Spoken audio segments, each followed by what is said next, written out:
How will the large-scale job cuts announced by major oil and gas firms impact global employment rates, especially in oil-dependent regions? Yes, good evening, everybody. First of all, we have to see that the roots for this cut are very geopolitical, because there have been two factors who are affecting most of the company, the oil production in the US, and three factors, particularly ConocoPhillips. In the two factors, one is the tariff. Don't forget that Trump administration has increased tariff on steel and aluminum, whereas the biggest import cost for most of the oil production company, the tariff has increased from 25 to 50%. So we have an increase, for example, for ConocoPhillips of $2 per barrel. So they reach $13 per barrel from 11. So this is actually a big impact due to tariff. Then obviously we have the oil production that has increased, and particularly when we talk about oil production, the OPEC Plus is just reverting the voluntary cut that was decided. They took place in 23, April 23, extended to December 23, and then they've been extended till December 25, or better, between April 25 and December 25, they were scheduled to be taken back. So the increase in production is not appropriately called increase in production. They are just reverting the voluntary curbs that they were implemented again in 23, mostly by Russia and Saudi. So we have an increase. Right. So increasing oil production, increasing cost of production, and so this impact on cost of production. On the other side, the increase of production reduce the price. And then on case of ConocoPhillips, don't forget they implemented an acquisition of $23 billion of an oil competitor producer, Marathon Oil. So they need to consolidate. So the case of Conoco that is laying off between 20 and 25% versus the other that is between 5 and 10 has to do as well to a consolidation or rationalization of two merged company, Conoco and Marathon. Right. Let me go to what could be the potential ripple effects of these layoffs on local economies where these companies have already significant operations. Yeah, I mean, the problem is that we are now at a level around 63. The problem is that in the area where this company operate, there is as well the other line of the business of oil production that is linked to shale. A shale, more or less, shale as a break even at $65.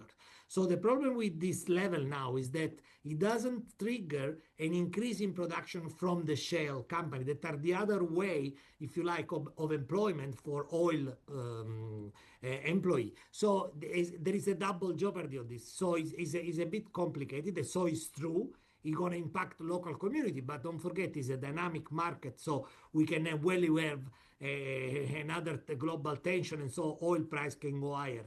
At the level where they are, if things stay as it is, yes, there will be some strain on the local community for sure. How might reduced workforce and consolidation in the oil sector affect related industries such as services, manufacturing, and renewables? Yeah, this sector, what you mentioned, manufacturing service, we've seen as well with the ISM manufacturing yesterday and service. In reality, that we are having a weakening of the workforce. So today we have the US job report, or we're waiting for tomorrow for the non-farm payroll. There is clearly a weakening of the labor force. That is the base for potential expectation for at least a 25 basis point cut by the Fed on the 16th of September. So this is going within a much broader trend that is the labor force is definitely weakening in the US and globally. Now, from your point of view, could these job cuts lead to a kind of increased social inequality or unemployment in some countries heavily reliant on oil and gas jobs? I mean, yes and no, in a sense that unfortunately inequality is a big problem.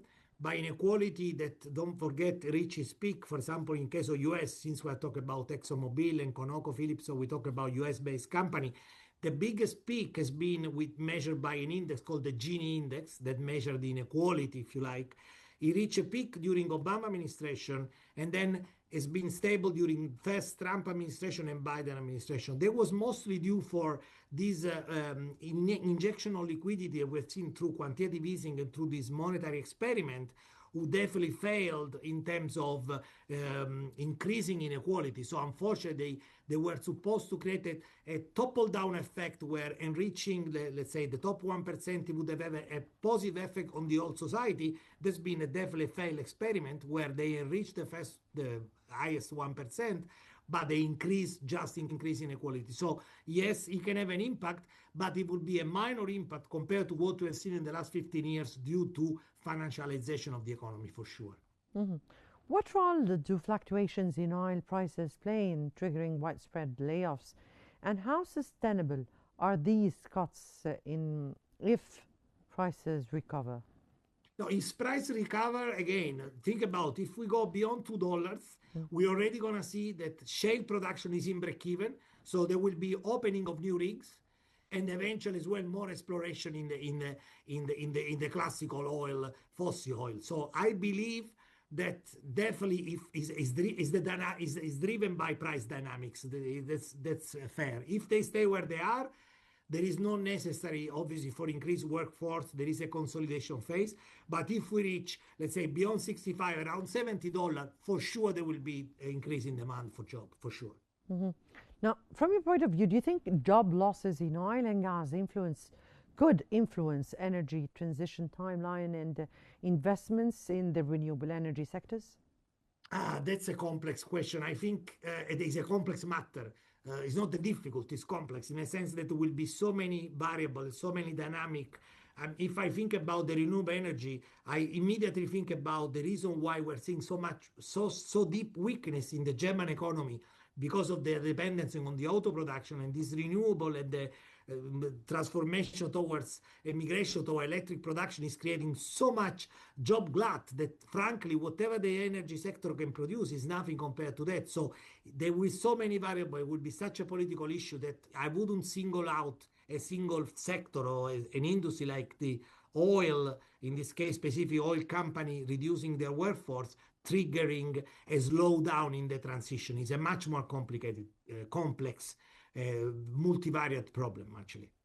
What economic risks do global markets face from decreased oil sector employment during a period of volatile energy demand? I mean, the problem is that the volatility is not just in the energy. We have a macro volatility, falling interest rate, calling sovereign risk. So oil is just a piece of the puzzle, of the jigsaw, that is basically seeing a lot of volatility and a lot of volatile element and component that generate a quite plus the geopolitical background that is not reassuring. So that's really the reason why we are seeing eventually potential implication on the new economic equilibrium.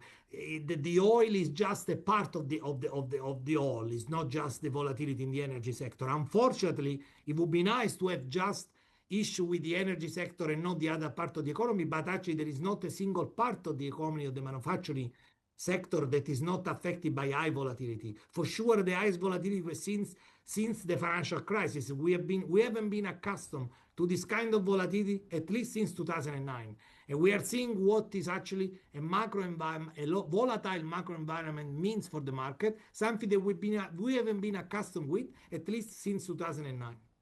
Mhm. Now, how do these layoffs intersect with broader geopolitical tensions and economic uncertainties in oil-producing regions?